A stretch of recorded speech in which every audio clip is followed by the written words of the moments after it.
हमने परमात्मा को पहचानना है कि हु इज गॉड, परमात्मा कौन है, कैसा है और कहाँ प्रमाण है जो हम बता रहे हैं। बगैर प्रमाण के तो आज तक हम सब की बातों पर विश्वास कर ही रहे थे, पर अब हम बिना प्रमाण मानना नहीं कभी भी किसी की बात को, क्योंकि हम दूध के जले हुए हैं और छाछ को भी फूकेंगे तब हम बचे रहेंगे। तो अभी तक जो ज्ञान हमें मिला सारा अज्ञान प्राप्त था।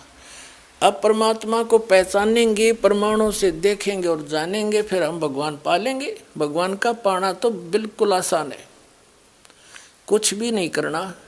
एक मंत्र आपको दिए जाएंगे, दैनिक क्रिया करते हुए इनका जाप करना है, सत्संग सुनना है और परमात्मा के लिए सत्संग में भी आना है और पुण्य करने ही होते हैं। तो धार्मिक व्यक्तियों के पहले लक्षण है, पहले भगवान मिल जाएगा। और दान दिए धन घटे नहीं, परमात्मा कहते हैं दान से धन नहीं घटा करता। चिड़ी चोंच भर ले गई नदी ना घट्यो नीर, और दान दिए धन घटे नहीं, कह रहे साहिब कबीर। यानी परमात्मा अपने आदेश दे रहे हैं कि जो इस शास्त्र अनुकूल साधना के अनुसार दान देगा। गुरु बिन माला फेरते, गुरु बिन देते दाने, गुरु बिन दोनों निष्फल हैं, चाहे पूछो वेद पुराण। यानी कुपात्र को दिया हुआ दान सफल नहीं होता, सुपात्र यानी गुरु के द्वारा दान करे, फिर देखो कैसे ना फलेगा। आदेश परमात्मा का, वो तो करते ही करते हैं। अब आपको दिखाते हैं भगवान कैसा है, कहाँ है। और अभी आपने महर्षि दयानंद के विधान को पढ़ा सत्यार प्रकाश में कि भगवान निराकार है। हर उन्हीं के इन इंजीनियरों के द्वारा किया गया अनुवाद है आर्य समाजियों का। और इसमें परमात्मा स्पष्ट लिखा है कि राजा के समान देखने योग्य है। और जिन महापुरुषों ने परमात्मा को देखा है, आदरणीय गरीबदास साहिब जी ने देखा तो उन्होंने कहा कि अर्श कुर्स पर सफेद गुम्मट है जहाँ परमात्मा का डेरा। फिर कहते हैं सवेत छतर सिर मुकुट विराजय, सिर पर सवेत छतर है मालिक के और मुकुट है। देखत ना उस चेहरे नु, तुम सच साधना नहीं करते, परम संत मिले नहीं, तो तुम उस चेहरे को, उस परमात्मा के उस स्वरूप को नहीं देख पा रहे हो जिसके सिर पे मुकुट है और ऊपर छत्र है, सिंहासन पर विराजमान है, अर्श कुर्स पर सफेद गुम्मट है, गुम्मट है जहाँ परमेश्वर का डेरा सतलोक में। और वही वेद बताते हैं, वही वेद बताते हैं, वही आंखों देखा वो महापुरुष बताते हैं जिनको भगवान अपने स्थान पर लेकर गए थे, वापस छोड़ा था। और वही परमात्मा स्वयं बताते हैं। फिर तो आसानी तो समझ में आ जाएगा कैसा है भगवान। अब देखिए वेद, ऋग्वेद 9 और 10 मंडल इकट्ठे ही अनुवादित हैं, इसके ये अनुवाद कर रखा है। ये देखिएगा, प्रकाशक हैं सार्वदेशिक कार्य प्रतिनिधि सभा, महर्षि दयानंद भवन, रामलीला मैदान, नई दिल्ली। अनुवाद करता ये है मुद्रक Prince offset printers 1510 Pataudi house Daryaganj नई दिल्ली से। अब इसके ऋग्वेद मंडल नंबर 9 सूक्त नंबर 86 का और मंत्र नंबर 26-27 लेते हैं हम पहले। ऋग्वेद मंडल नंबर 9 सूक्त 86 का मंत्र 26। इसमें क्या किया है कि यज्ञ करने, क्या अनुवाद किया है इन्होंने, खुद अनुवाद कर रखा आर्य समाज के आचार्यों ने। और जो भगवान को निराकार बताते, हर वेद क्या बताते, तो इन्हें खाक जाना वेदों का। और फिर नौकर रामपाल झूठा प्रचार करे मैं ऋषि दयानंद का। वाह भाई वाह, झूठे को झूठा कह दिया, इसमें क्या कुप्रचार हो गया, तो सच्चाई कही है। देखो ये खुद अनुवाद कर रहे हैं कि यज्ञ करने वाले यजमानों के लिए, हम 26वां मंत्र पढ़ रहे हैं। यज्ञ करने वाले, यज्ञ माने धार्मिक अनुष्ठान, साधना करने वाले, यजमान माने साधकों यानी भक्तों के लिए परमात्मा सब रास्तों को सुगम करता हुआ उनके विघ्नों को यानी संकटों को मर्दन करता है, नाश करता है, उनको पवित्र करता हुआ और अपने रूप को सरल करता हुआ वह कांति में परमात्मा अब देखो इन्होंने इसका अर्थ सर्वज्ञ कर दिया कबीर का। ये देखो ये है कबीर, हम कबीर बोला ब कबीर, हम वेदों को वेद बोलते हैं, यहाँ कबीर, इसको इन्होंने संधि छेद करके ऐसे लिख दिया और अर्थ कर दिया सर्वज्ञ। यहाँ लिखना था वो कबीर देव, कबीर देव, देव माने परमात्मा, कबीर भगवान विद्युत के समान क्रीड़ा करता हुआ वर्णीय पुरुष को यानी अच्छी आत्मा को प्राप्त होता है। अब ये कंसेप्ट क्लियर कराएंगे, इसको देखेंगे कि कबीर माने कबीर देव होना चाहिए। यहाँ पर कबीर साहब, भगवान की महिमा चल रही है और भगवान की महिमा में कबीर शब्द है, तो कबीर देव ये कवि मान लो, कबीर देव लिख दो, ये कबीर देव, हम कबीर देव कहते हैं, कबीर ये कवि मानने हैं। तो यहाँ अगर अनुवाद सही करेंगे इसका तो कबीर देव लिख दो। जैसे यजुर्वेद है, अपने आत्माओं आज हमने कंप्यूटर तो ही बना लिए और ऐसे ऐसे जटिल प्रश्न हल करते हैं हमारे बच्चे, बेटी बेटियां बच्चे। तो ये तो कुछ भी कोई ना आपके लिए समझण में, वो तो एक दो रोटी के लिए माथा पे 16 साल करते हो और यहाँ 2 मिनट में समझा देगा दास आपको, सारी बात समझ में आ जाएगी, भगवान पावांगे, सतलोक चलेंगे। अब सारा पढ़ लिया, 20 साल बालक पढ़ा दिया, 15-16 वर्ष पढ़ा, फिर मृत्यु हो जाए बालक की, बताओ गया पढ़ा। और ये किया हुआ कभी व्यर्थ नहीं हो सकता, जो दास बताने जा रहा है। कहते हैं कबीर कमाई आपनी कदे ना निष्फल जा, और 7 समंदर आडे पड़ो हुआ मिले अगा हुआ। ये जो साधना दास आपको देगा कभी व्यर्थ नहीं हो सकती आपकी, एक सांस भी खाली नहीं जा सकता, इसकी कमाई मिलेगी वहाँ पर। अब देखो यजुर्वेद, ये महर्षि दानंद का ही अनुवाद है, आर्य समाज वालों का। ये यजुर्वेद और प्रकाशक वही सार्वदेशी कार्य प्रतिनिधि सभा 2/5 महर्षि दानंद भवन, रामलीला मैदान, नई दिल्ली से। महर्षि दानंद सरस्वती द्वारा इसका अनुवाद है। Prince offset printers 1510 Pataudi house Daryaganj, नई दिल्ली से ही प्रकाशित छपा है। इसके 36वें अध्याय को आपको दिखाते हैं। प्रथम मंत्र में ये है यजुर्वेद और 60-300 अध्याय 36वां अध्याय है।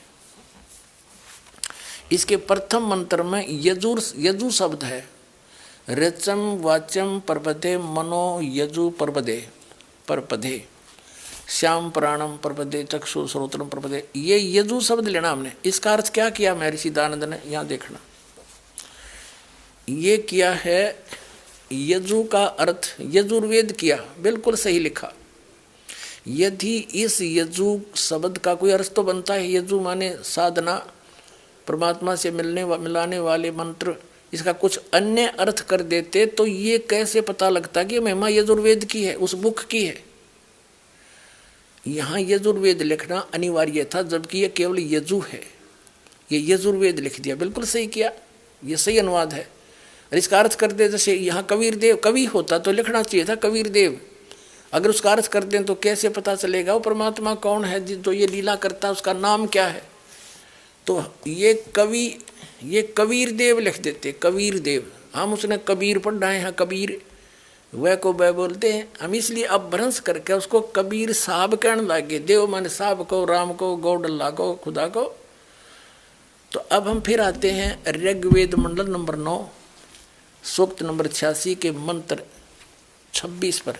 अब हम यजुर्वेद रख दिया, ऋग्वेद उठा लिया, और ये भी इन्हीं आर्य समाज के आचार्यों द्वारा, आर्य समाजियों द्वारा अनुवाद है। ये देखिएगा, ऋग्वेद मंडल नंबर 26 मंडल नंबर 9 सूक्त 86 का, ऋग्वेद मंडल नंबर 9 सूक्त 86 का मंत्र 26 क्या लिखा है कि यज्ञ करने वाले यजमानों के लिए परमात्मा यानी साधना, धार्मिक अनुष्ठान, यज्ञ माने धार्मिक अनुष्ठान करने वाले यजमान माने भक्तों के लिए परमात्मा सब रास्तों को सुगम करता, उसके रास्ते खोल देता है, उनके विघ्नों को यानी उनके संकटों को मर्दन करता है, नाश करता है, और उनको पवित्र करता हुआ और अपने रूप को सरल करता हुआ वह कांति में परमात्मा कबीर देव, या लिखना चाहिए था कबीर देव, कबीर देव विद्युत के समान क्रीड़ा करता हुआ वर्णीय पुरुष को प्राप्त होता है, अच्छी आत्मा को मिलता है। फिर देखना ऋग्वेद मंडल नंबर 9 सूक्त 86 का मंत्र 26 पढ़ दिया 27 में। जो परमात्मा धूलोक के तीसरे पृष्ठ पर विराजमान है। अब इसे क्या सिद्ध हो गया कि वो परमात्मा तीसरे धूलोक यानी उस तेजो में सतलोक के तीसरे पोर्शन में, 3 विभाग हैं सतलोक के, आपको बहुत बार बताया है। बाह्य क्षेत्र में बाग बगीचे हैं, झरने बह रहे हैं, सुंदर हीरे पन्नों के वहाँ पर, जैसे यहाँ पत्थर के पहाड़ हैं वहाँ हीरे पन्नों उनके हीरों के पहाड़ हैं, और वहाँ फलदार वृक्ष हैं, सदाबहार वृक्ष हैं। और दूसरे भाग में नर और नारी ऐसी सृष्टि है जैसे आपकी यहाँ पर, लेकिन शरीर वृद्ध नहीं होता, वह मृत्यु नहीं होती, कोई दुख नहीं, कोई अभाव नहीं, कोई रोग नहीं किसी प्रकार का। और तीसरा जो पोर्शन है उसमें केवल हंस आत्मा रहती हैं, जो ओनली नर रहते हैं, और उसमें एक स्थान है जहाँ परमात्मा स्वयं विराजमान है। गुम्बज है, राजा के समान बैठे हैं वहाँ पर परमात्मा सिंहासन के ऊपर, सिर पे मुकुट है, श्वेत छत्र है, बहुत बड़ा आलीशान उनका मकान है, परमात्मा जहाँ रह रहे हैं। अब ये तो स्पष्ट कर दिया कि वो परमात्मा तीसरे धूलोक के तीसरे पृष्ठ पर, तीसरे स्थान पर विराजमान है, तीसरे पोर्शन में। और ये आर्य समाज और ये इसके परिवर्तक महर्षि दानंद क्या कहते हैं, एक झलक फिर दिखा दूं। ये सत्यार्थ प्रकाश महर्षि दानंद का अनुवाद है, ये अनुभव है, ये निराकार बताता है भगवान को। ये कहाँ से छपा है? पुण्यात्मा इनकी पाले से ना उतरेगी, इतने आपके समझ में ना आवे। अक सचमुच ये इतने अनजान थे, अज्ञानी थे। असली और नकली नोट साथ साथ दिखाए जाएंगे तभी हम समझ पाएंगे। ये कहाँ से प्रकाशित है? आचार्य प्रिंटिंग प्रेस, दानंद मठ गोहाना मार्ग रोहतक से। इसके देखिएगा, ये आपने पहले ही पढ़ा था, फिर देख ली सप्तम समोल्लास में। ये सप्तम समोल्लास सत्यार्थ प्रकाश के 154 पृष्ठ पे प्रश्न किया किसी ने, ईश्वर साकार है निराकार? महर्षि दानंद कहते हैं परमात्मा निराकार है। स्पष्ट हो गया। अब हम फिर आते हैं ऋग्वेद, इन्हीं के नारिय समाजियों का अनुवाद है ये ऋग्वेद। और पुण्यात्मा अगर दास इसका अनुवाद करता और आपको बताता तो ये अवश्य भ्रमित कर। पहले कह रहे थे रामपाल ने संस्कृत नहीं आती, तो इनका फिर दाव लग जाता। आम आदमी ये समझ लेता भाई संस्कृत तो जो जानते हैं वही समझ सकते हैं। ये अभी थोड़ी सी कमी त्रुटि आपका जरूर रह जाती है कितने न कितने, तो वह बिना छोड़ी भगवान ने इन इंजीनियरों द्वारा ही करवा दिया अनुवाद। इनकी बुद्धि पर पत्थर घेर दिया जब ये सच्चे श्लोक परमात्मा ने अनुवाद करवाया। परमात्मा क्या नहीं कर सकता? जीव का क्या औकात है? चोर चुरावे तुमड़ी गाड्डे पानी में, वह गाड्डे वह ऊपर आओ नो सच्चाई छानी ना। अब फिर देखो, ये हमने फिर ऋग्वेद मंडल नंबर 9-10 उठा लिया और इसके अनुवाद करता यही, ये प्रकाशक भी वही हैं। ये अनुवाद करता मुद्रक Prince offset printers 1510 Pataudi house Daryaganj नई दिल्ली से। अब हम ऋग्वेद मंडल नंबर 9 सूक्त 86 का मंत्र 26-27 पढ़ दिया। 27 में हमने पढ़ा कि जो परमात्मा धूलोक के तीसरे पृष्ठ पर रहता है, विराजमान है। इसे सिद्ध हो गया भगवान एक स्थान पर रहने वाला, एक देशीय है और वहाँ से गति करके आता है। यहाँ देखना, अब ऋग्वेद इसी मंडल नंबर 82 का मंत्र एक और कतिक स्पष्ट कर देगा। मंडल नंबर 9 सूक्त 82 ऋग्वेद का और मंत्र 1। सोम माने सर्वोत्पादक प्रभु, सबकी उत्पत्ति करने वाला, प्रकाश रूप, सद्गुणों की वर्षा करने वाला और पापों का हरण करने वाला। महर्षि का पाप का काट नहीं सकता और वेद कहते हैं पापों का हरण करने वाला। वह राजेव राजा के समान ये देखो 269 रुपये पड्डा, हमने कदे नहीं सोचा पृष्ठ बदल गया होगा। अब 270 रुपये। राजेव के राजा के समान, यहाँ तो लिखा राजा के समान, राजा के यहाँ आ गया समान। राजा के समान दर्शनीय है, देखण जोगा है, साकार है, राजा के समान सिंहासन पर बैठा है और वह पृथ्वी आदि लोक लोकांतरों के चारों ओर शब्दमान हो रहा है। वह वर्णीय पुरुष को जो दृढ़ भक्त है उसको पवित्र करता हुआ मिलता है, उसको प्राप्त होता दृढ़ भक्त को, अच्छी आत्मा को जो दृढ़ भक्त है। जिस प्रकार विद्युत स्नेह वाले स्थानों को आधार बनाकर प्राप्त होता है।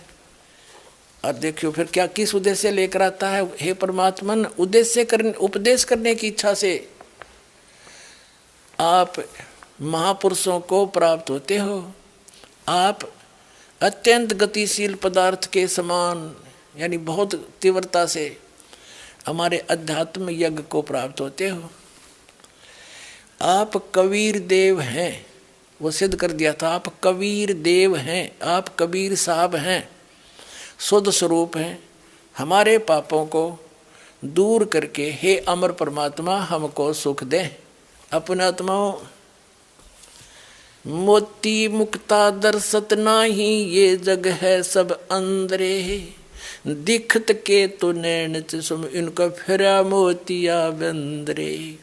ये कहाँ थे महर्षि विद्वान और गच्छामी संस्कृत ने घोटे बैठे थे, इन्हें का पता नहीं।